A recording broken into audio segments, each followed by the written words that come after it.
To make sure my hair is nice, can't have a hair out of place. Do I have something in my teeth? I think I have something in my teeth. Oh my God, what if people laugh at me? I'm putting myself on the internet. Oh my God, I need to get out of my ego. In today's fast-paced world, our egos can often get in the way of our happiness and fulfillment.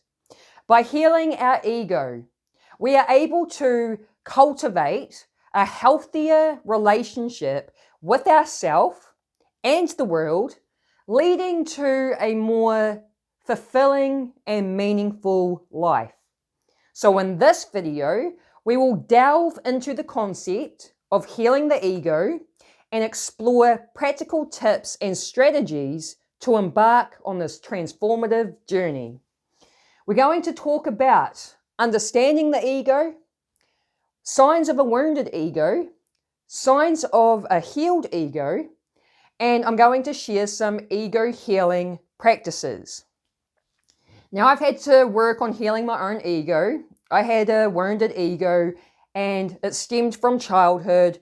I, had a lot of childhood wounds and traumas, and a lot of it did come from my family and how my family treated me as well. And so I've had to do this work for myself, like working on the ego, healing it, which has improved my life in so many different ways. One example is having a healthier ego will allow you to have healthier relationships with, your friends and your families. And having healthier relationships with people also leads to more opportunities being presented to you because you're more likable when you have a healthy ego. So we're going to talk about understanding the ego.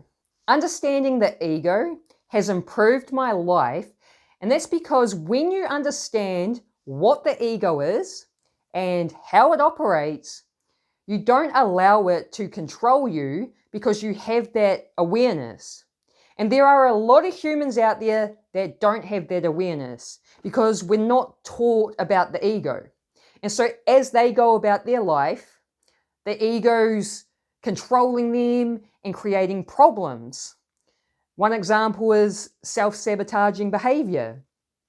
The ego seeks validation, control, and protection, often leading to behaviors driven by fear, pride, or insecurity. And so the ego is part of the mind. And the ego is important. It's not good or bad. A lot of people give the ego this negative meaning. They say things like, we've got to kill the ego. The ego is not my amigo. We don't want to view the ego in a negative way. And that's because the ego is your identity. It's your personality. It's your self-image, your likes, dislikes, your hobbies, beliefs, morals. It's your sense of self. And the ego is also important because we need to have an ego in order to have the human experience. The ego is the false self, and the soul is the true self. Now, all of our souls are connected as one. That's the law of one, right? All of our souls are connected as one because it all comes from the same place, the same source. So in order for the soul to come into this physical reality, to have the human experience, we must have an ego. And that's because the ego creates a sense of individuality, and it gives us the illusion of separation. So it's important for the human experience. Now, the ego's job is to keep you safe. It's to survive. And so whenever you go to step out of the comfort zone to try something new, that's when the ego steps in with negative thoughts and self-doubt. It's your negative fear-based thinking, right? So you try something new, you step out of the comfort zone, then you start getting thoughts like, I don't know if I can do this. I don't know if I'm good enough. People might laugh at me. That's just the ego trying to get you back in the safe little box, in the comfort zone, because the ego doesn't like the unfamiliar. But when you step out of the comfort zone, that is when the magic happens. So because I'm aware of my ego and I'm aware of that, like that's how it operates when I step out of the comfort zone and I experience those types of thoughts, I don't allow those thoughts to control me because I can acknowledge that, oh, this is just my ego that's trying to keep me in my safe little box. An example of this is like, it's your negative thinking to keep you safe. And there's an analogy I like to share, which is like when you're back in the day, in the caveman days, and you're out hunting for, meat. You're going out in the woods like, we've got to be careful. There might be a lion out here that's going to eat us. We've got to be careful. There might be a grizzly bear. That's negative thinking, but it's to keep you safe. That's the job of the ego. And I read in Dr. Joe Dispenza's book, he says, the ego's the reason you don't just walk off a cliff. The ego's the reason you don't just walk into a bonfire. So the ego is important for this human experience. Now I'm going to share some of the ego characteristics. The ego seeks approval, is over-controlling, resents change, cannot love unconditionally, fear-based, entitled, constantly defensive, emotionally reactive, blames others, victim identity, creates resistance, sense of lack, codependent, possessive, projects expectations. Now, I've learned from Dr. David Hawkins' book, Power versus Force, where he talks about the scale of consciousness that he calibrated. He says that the ego is what keeps us in the lower frequencies. He says 85% of humans are operating below the critical level of 200. Below 200 is when you're operating in force, and then when you first step into 200, which is courage, that's when you first step out of force and into power. And so it's the ego that keeps us in those low frequencies under 200, and when we're operating in force, we're operating from our ego, right? So when you're operating in force, it's like, let's say you're wanting to build a business, but all you keep doing is just hitting your head against the wall, like you're getting nowhere. It's because you're operating in force. And then when you operate in power, this is operating from the soul. So when you start operating from the soul, you move your way up that scale of consciousness into the higher frequencies and you step into power. And an example of operating in power is like, let's say you have this athlete that just did something really amazing. Like they broke some record and it was just like, how did they do that? That was incredible. It's because they were operating in power. He mentioned in the book how Gandhi beat the British Empire because Gandhi was operating in power and the British Empire was operating in force. And he says power will always beat force. So this is why it's important or beneficial to learn how to get out of the ego and operate from the soul instead. Getting out of those low negative frequencies and out of force and getting into higher frequencies and into power. This is what's going to improve your life. And later in the video, I will share a technique that you can use to get out of the ego and connect to the soul. Now, I'm going to share a quote from Eckhart Tolle about the ego. He says, "The ego isn't wrong. It's just unconscious. When you observe the ego in yourself, you are beginning to go beyond it. Don't take the ego too seriously. When you detect egoic behavior in yourself, smile. At times you may even laugh. How could humanity have been taken in by this for so long? Above all, know that the ego isn't personal. It isn't who you are. If you consider the ego to be your personal problem, that's just more ego." Now, here are some signs of a wounded ego.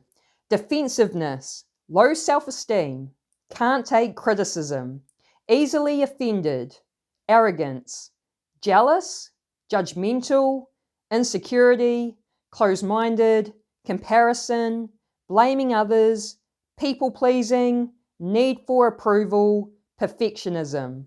Now, here are some signs of a healed ego.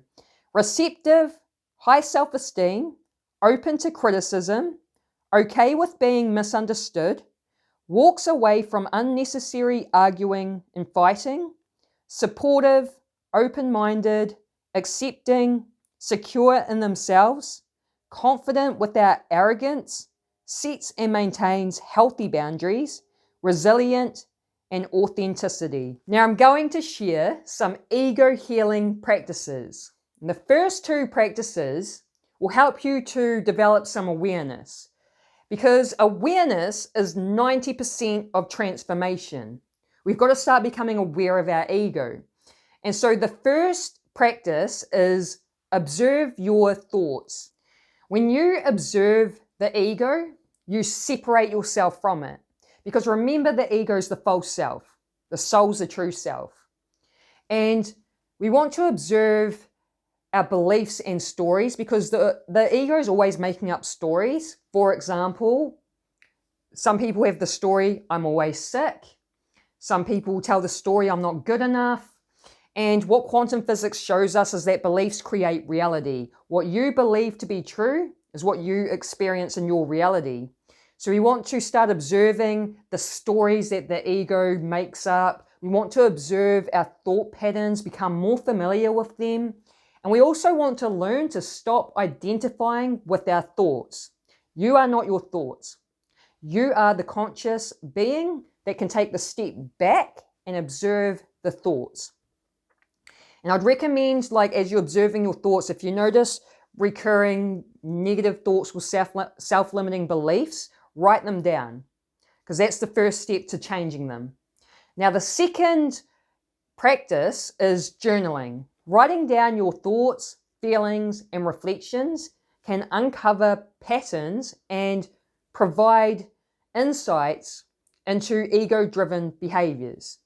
I love journaling because it's a free tool that can be very powerful, and it's a great way to just become more aware of yourself. Now, the third ego healing practice is to reprogram.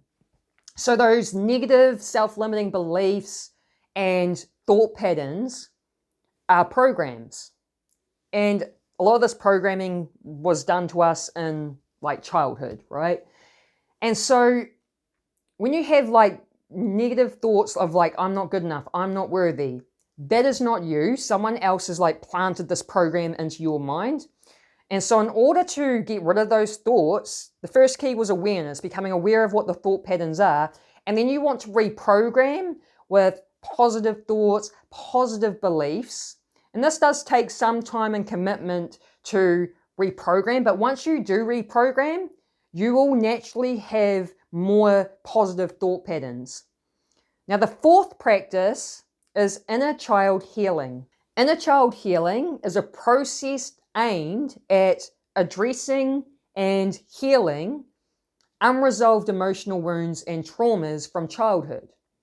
And so the concept is based on the idea that our current emotional struggles and behavioral patterns stem from experiences and emotions that occurred during childhood. So we all have this inner child that resides inside, right? And I was one of those people that had a hurt inner child. And if you have a hurt inner child, it just wants attention and healing.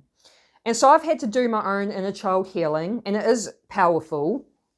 And just to share some things like from my childhood, I, had a lot of like wounds and traumas right from the beginning.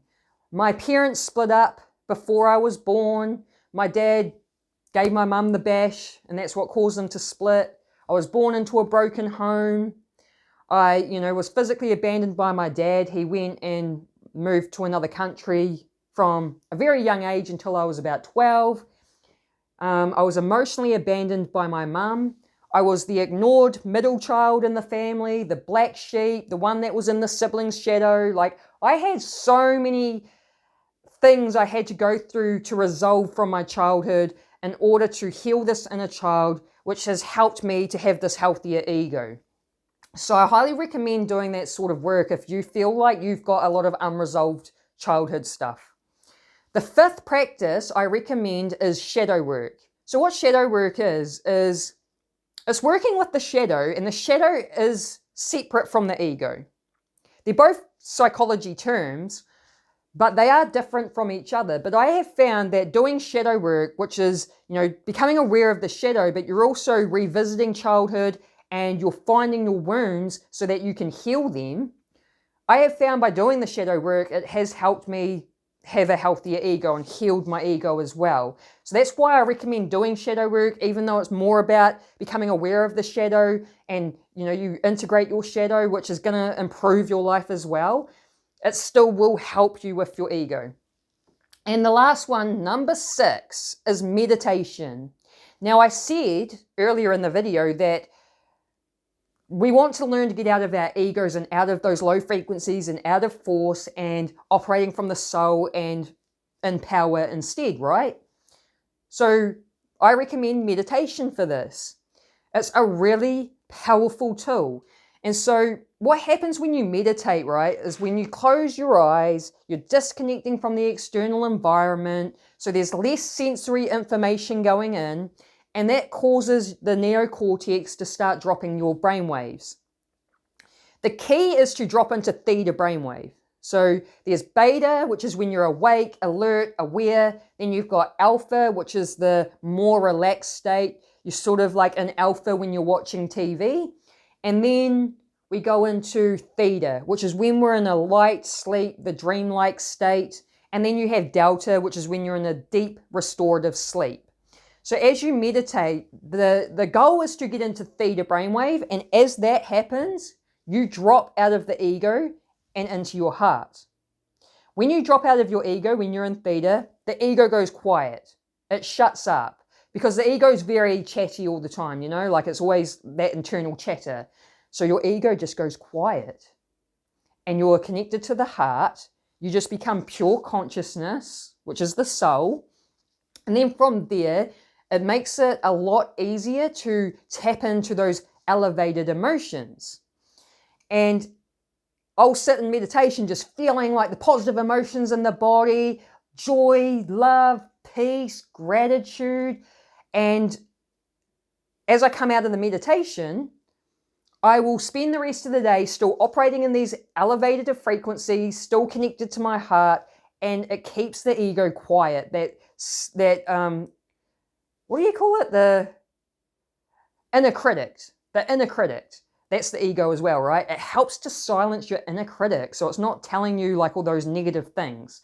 So that's a really great practice that I recommend doing every day as a way to just keep getting yourself out of the ego, connecting to the heart and soul, and that will improve your life, especially when you're operating in these higher frequencies, because by the laws of the universe, whatever frequency you're tuned into is the reflection you get back in your reality. So when you start tuning into these higher frequencies, this is when you'll start manifesting and attracting in more positive experiences into your life. So I hope you like this video. If you got value out of it, just let me know by hitting the like button or write me a comment. If you like this sort of content, make sure you hit the subscribe button and the bell notification. And I'm going to link a couple of videos that I think are going to be a great follow-up video after this one. So the first one I will link is Shadow Work for Beginners. So if you're new to shadow work and you want to learn more about how to do shadow work, that video will teach you the basics and everything you need to know. And the other video I'm going to link is, I'm going to link ego versus intuition. And that will teach you more about how to differentiate between the two. So I hope you have an awesome day, and I hope I see you on the next video. Peace.